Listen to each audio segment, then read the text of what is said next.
Speedway season just a couple of weeks away, and as you can see, preparation for some people is really already getting well underway. Some riders are out pounding the streets, some are checking their engines, and some, as you can see, are getting fit. Chasing the dog. Chasing the dog. This is Scott Nicholls' home. Ipswich #1, British #1, bit of work on the house.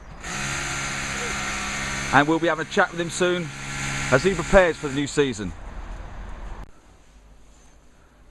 Well, as you can see, it's always on the go, Scott Nicholls. A bit of ironing to do here as we head towards the new season. Scott, a bit of ironing, I mean, that's the usual, I suppose?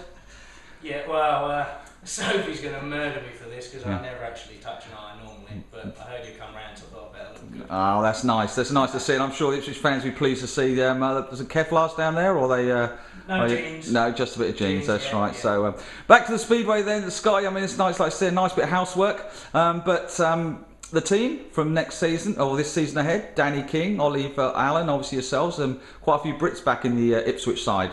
Yeah, definitely. I think it's really good. Certainly the sort of the local people that I speak to and bump into are all all excited by the fact that we have got a local team again, or at least some British boys in there anyway. I mean, Ollie Allen's not far away, and Danny King has been there for a while now. And yeah, I think Ipswich was always one of those teams that kind of prided itself on having homegrown talent, and so I think it's nice to go back to that. I think it's refreshing for the new start of the season to have a few new faces in the side with a new track and everything. I think with Chris having more involvement now, I'm hearing good stories about what they're trying to do to promote the sport a little bit more and get a few more bums on seats. And of course, Robert Muscowick will be back. Now, Robert he's a popular rider among the Ipswich fans in his own way. He's quite a quiet, unassuming Pole, and he just gets on with his task, doesn't he? He's a nice lad, Robert.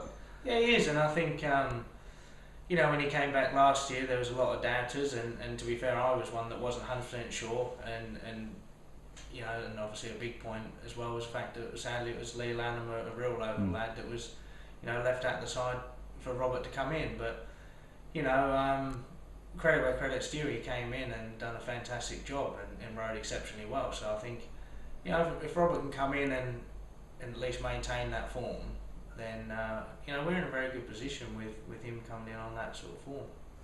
Now, I can't believe your average is 8.1 or something quite absurd. I don't think you've had an 8 point. I've been looking through my Google files, and because obviously, like yourself, I do a lot of ironing, and 8.1 is, yes, I was going to say 8.1 is of course a low average for you. You must be really looking forward to cracking that well up, surely. Oh, definitely. I mean, it's it's disappointing, but everyone knows I had a tough season last year. It certainly didn't go the way I planned it to, but that's life. These things happen, and so I can just look for this season to be a positive one, and yeah, certainly to be putting points on my average. But that's a benefit for Ipswich. They've been able to build a stronger side because of that. Reflection on my average from last season. So yeah, I'm excited about putting a few points on there, definitely. And finally, Scott, so I mean, if you had to tell the men of Suffolk the sort of 2 or 3 things that you enjoy ironing most, I mean, obviously, jeans are one thing. I mean, is anything else you really are particularly keen on ironing at, any particular, or is it mostly your type of stuff? Mostly jeans. Yeah, I understand socks. That. Socks are always a good one. You enjoy ironing socks, yeah. I appreciate a bit of lingerie. And I have to be careful of that silky stuff. Lovely to speak to you, Scott. We'll see you soon. Thank you.